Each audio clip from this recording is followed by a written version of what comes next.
Hey, good boy.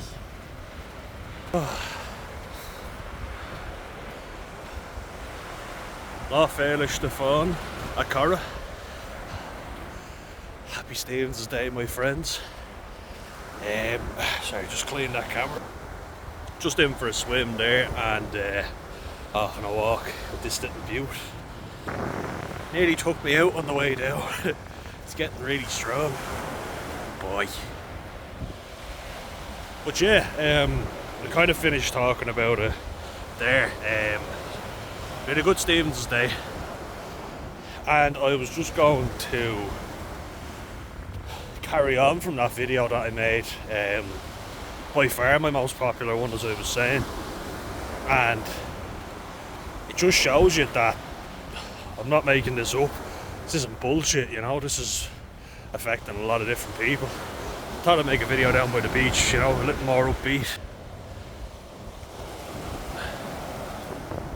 Bit of a dull day, but the beach always puts me in a better mood, you know. Especially being with that little fella. Big fella now. He's getting really big. But yeah,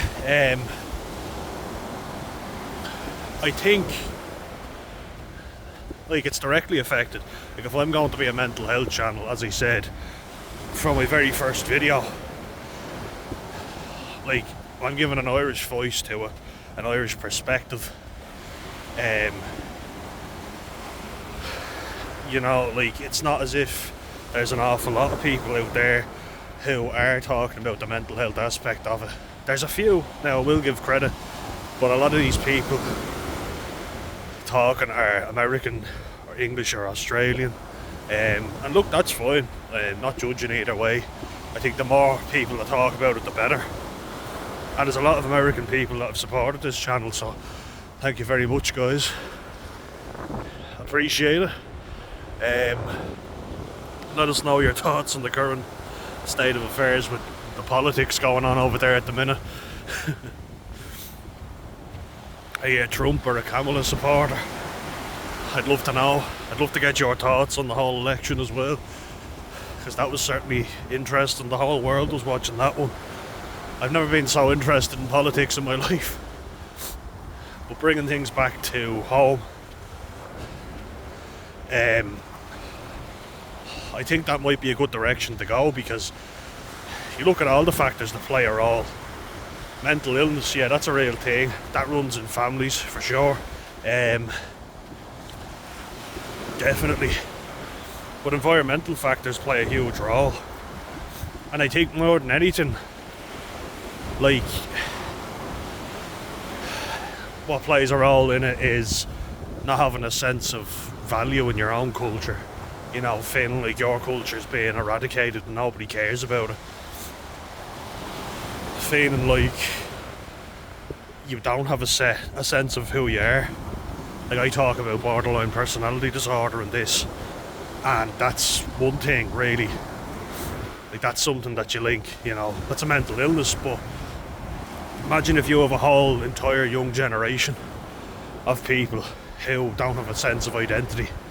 It's like, I'm Irish, what does that mean? Does it mean getting pissed in pubs, starting fights with people, you know?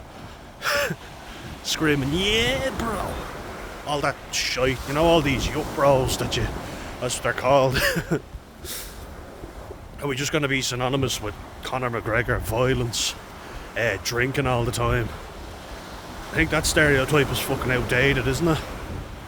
There's a lot of intelligent people in Ireland, and it really pisses me off when we're seen as like a free target, you know, to go, oh, the big thick paddy over there. We're an intelligent bunch, we're really intelligent, as I said. A lot of the experts you speak to abroad normally are Irish. Why do they have to go abroad to be appreciated? There's a lot of really clever people over here, but we're kind of seen as fair game. You know, the big thick paddy doesn't understand, or you know, we're stupid and violent. That's kind of, yeah, look, some of it is funny if it's among friends taking the piss out of each other. I'm not going to be a snowflake about that. That's fair enough. We're allowed to have a laugh and a joke. But when you're belittled by your own fucking government, gets a bit... You're kind of there thinking, what the fuck do I have to be proud of? Everyone else is wonderful and I'm worthless. I'm being mocked for not knowing anything, but I'm not being taught anything. I love Ramesh Ranganathan. I think he's hilarious, you know, I think he's brilliant. But he was making an interesting point before. Now he uses humour to cope with it, but I felt really bad for him before because he was on a show and he was travelling with his mum. It just seems to me like he was really put down in his family, but he spoke about being obviously of Tamil descent, like he's Sri Lankan, and his mum never teaching him how to speak the language, and there was a backstory, his dad went to prison and all, and you feel for the guy, you know, he's hilarious, but there's a very sad backstory to that. But you can see how he wants to kind of, and he did make a show on it, getting in touch with Tamil heritage, like going back to Sri Lanka, and his uncle who looks like him, you know, the one with the Aussie accent, mate. He actually looks the image of him, he looks like an older Ramesh, but you can see the sadness in him, that he doesn't know about his culture and how he can't speak Tamil. You know, and then he makes a really good joke, looking like me. Everybody will just start speaking Tamil to me because I am Sri Lankan and I look Sri Lankan. But that's an interesting point. And like, because he's so funny, but he uses the misery to make humour, which is what I think a lot of us do. I think it's a very Irish way of doing it because our history is not very upbeat and happy. But we do have a very dark sense of humour. But we're a funny bunch, like we're a good laugh. We're good people. You know, I would hate to see it being eroded, and it seems to be. Like I know I've spoken about people being more confident when I go abroad, but there's one thing I noticed as well when I go abroad, and that's you can't just talk to anyone when you go abroad. Like, you can talk to anyone in Ireland about anything. You can just start talking to a random stranger and make a joke, and they'll find a common ground with you. I can't do that abroad. It's not the same. So that's something I love about Irish people, and you only appreciate it when you do go abroad. But we are getting more selfish and more insular, you know. We don't care for our neighbour as much. And now I'm getting a bit biblical here, but we don't. You know, it's you barely know your neighbours.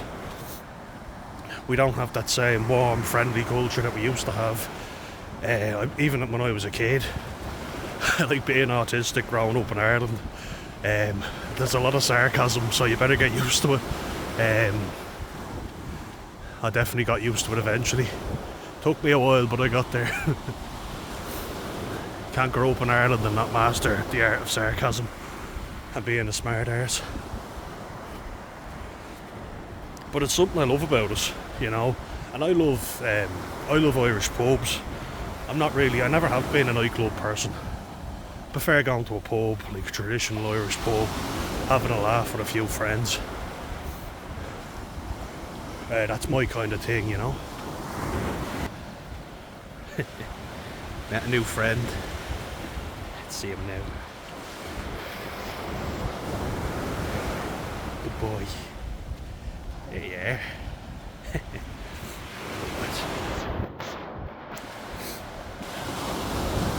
But I will miss that, you know. How you can just talk to anybody. And like, that's the thing I've always been saying, like, as a people we're great. You know, the average Joe in Ireland is great. You can just talk to anyone, have a laugh in a way that you can't do. Like when I go up to Holland, for instance, they're friendly people. I've been there a few times now. As I say, I have family there. The Germans and the Dutch, like, they're accommodating. They're very efficient as well. So that's something I certainly prefer about them, but they're a lot more dry. You couldn't just talk to anyone. They'll look at you like you're a complete weirdo. And look, everybody has their own type of culture. I always like to make an effort to speak the language when I go there, you know. I feel like people have free reign to bitch and moan about Ireland and say that it's shit. And, you know, they can say whatever they want about us, and we're not allowed to complain because we're far right if we do, you know, inverted commas, far right.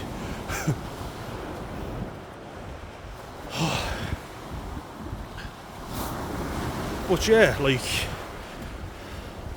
growing up in Ireland, being autistic, and it does give me a unique perspective, you know, because I think the reason I'm not more stereotypically autistic is because people will say to you in a funny sort of way, how would you ever get over yourself? And we can say that and mean it in a very affectionate way.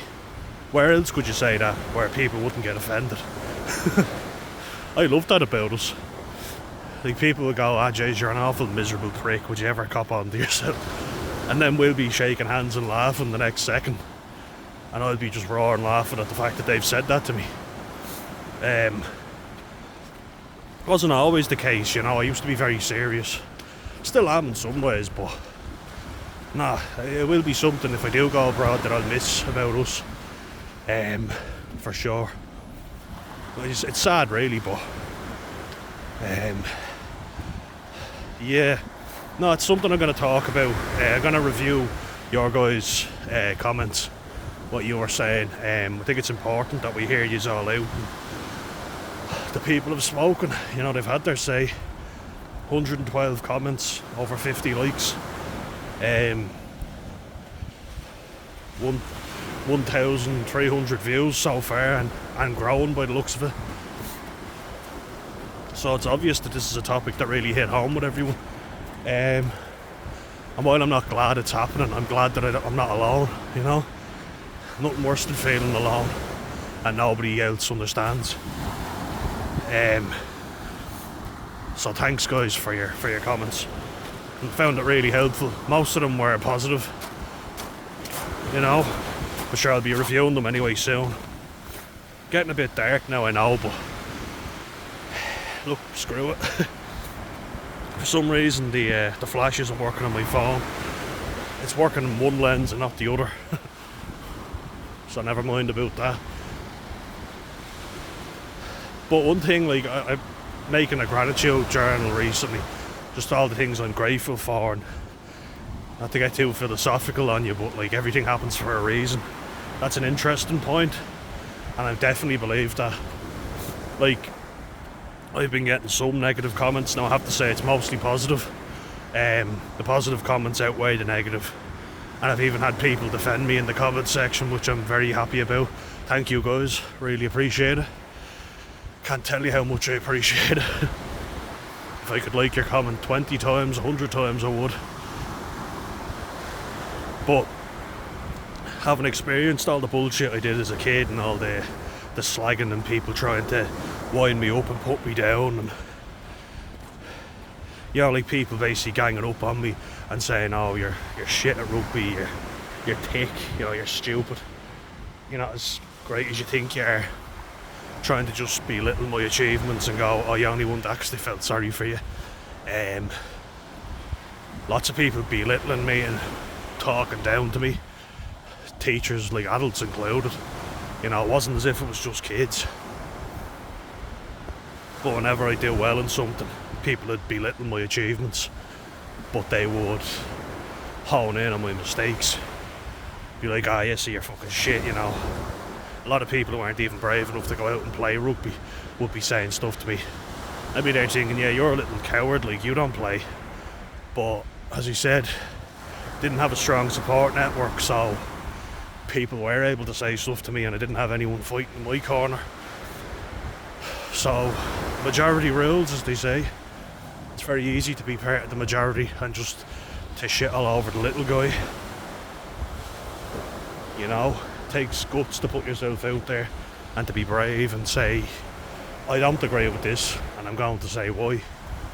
And look, nobody has to agree with what I say. But, like, you could say, interesting point, I think you're wrong, but I'll explain why. I've got facts to back it up. And I'll go, okay, interesting. We're not always going to agree, and maybe I am wrong about some things. I'm willing to accept that.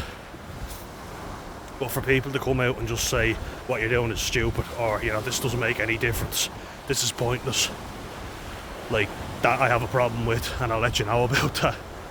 Because judging by those comments, what I'm doing isn't pointless. A lot of people are benefiting from it, and for those people I'm going to still keep making it. So there's a direct argument for anyone who thinks that it's pointless. And also, like, you might not get something from it.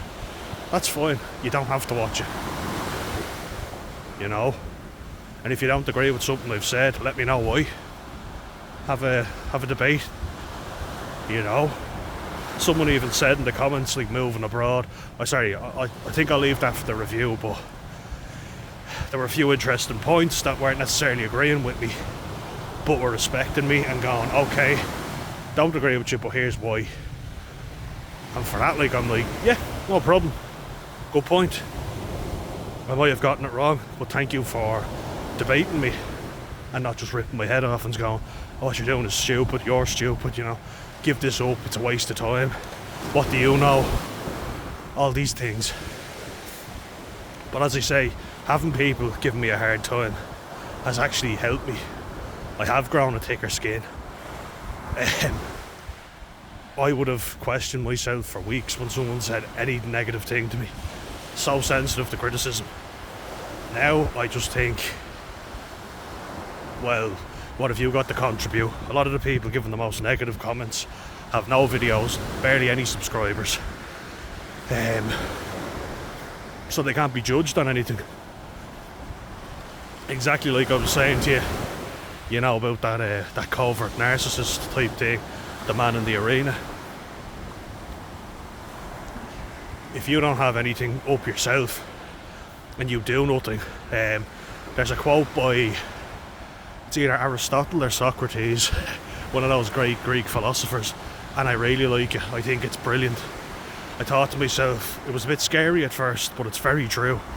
There is only one way to avoid criticism. He actually mentions three, but it's a good point. There's only one way to avoid criticism. Say nothing, do nothing, be nothing. And I just thought to myself, that is brilliant. And I'm not just saying that because it's a famous Greek philosopher. When you think about that, that is perfectly worded, and it's still relevant today. It's like, if you don't do anything, you can't be judged on anything. You can sit there and judge everyone else for failing. And you see, like, as far apart as that quote and then Theodore Roosevelt, the man in the arena, they're still both relevant. They're both saying almost the same thing. You can sit back and do nothing and just judge everybody else, while you can't be judged on anything because you never do anything. And I just think of my granddad, and like, look, that's why I have so much empathy with my dad. Living with my granddad, though, you could offer any advice to him and he'd still find a reason to not take it because he doesn't want it. And that's a horrible thing to have to say, but I'm not into all this fake, isn't he great just because he's old. He aged, yeah, but he hasn't done anything with his life. And he certainly wasn't very pleasant to be around when I was younger, so I just think to myself, why, respect is earned. I'm a big believer in that. And I am one for respecting your elders. Purely the fact that he's my granddad is why I've respected him. Because a lot of things he's done aren't very respectful to me. Going behind my back, speaking badly about me when all I've done is try to help him. Saying I'm a difficult young fella. I have to watch what I say around him. Because he acts like the innocent old man, but he used stuff against me, which is horrible for your own family to do. But yeah, like, it is very horrible to think that I was opening up, actually thinking I was getting somewhere with him, and he was using it to manipulate me and to say, like, oh, he's getting money here and there, like he's not paying for this, and I offered to pay for everything for him. And I just think, like, what a horrible fucking thing to do. So I just decided to to cut off contact with them. I thought, you're on your own, you're complaining about how hard it is being alone. I'm here with you, I'm trying to look out for you. He's literally told me before when I was staying over there that I've outstayed my welcome. Like, can you imagine that, saying that to your own flesh and blood? You've outstayed your welcome. And my auntie was over before, she was saying how my cousin's girlfriend's grandmother was 95, because my granddad was saying, I'm 88, so I can't use technology. And my auntie said, yeah, but this woman's grandmother is 95 and she's using Skype and WhatsApp. And then it's just, oh, well, I can't. Why can't you? It's a real pessimistic, lazy attitude. And that's what I've grown up around, unfortunately. And I think that kind of resonates with a lot of people. And I think it shows in the votes, doesn't it? Like, let's have a look at, what was it? Back in 2020, there was only a 60% turnout for the votes. Speaking to young people my age, they didn't see any point in going out and voting. And on one hand, I'm like, well, yeah, what's the point? But on the other, I'm like, I went out because nothing's going to change, and if you don't at least have your say, nothing ever will, unfortunately, you know. I know it seems like it's the best of a bad bunch, it really does, and all across the world. It really is like that. But at least have your say, you know. Otherwise you can't really complain about it, I don't think. But yeah, it is hard. It's very very dark now, so look, I'll do the review anyway of that video and go into more detail. The comfort of my own home. Guys, thanks very much for commenting again. Lá féile Stefan. Happy Stevens' Day. Bye.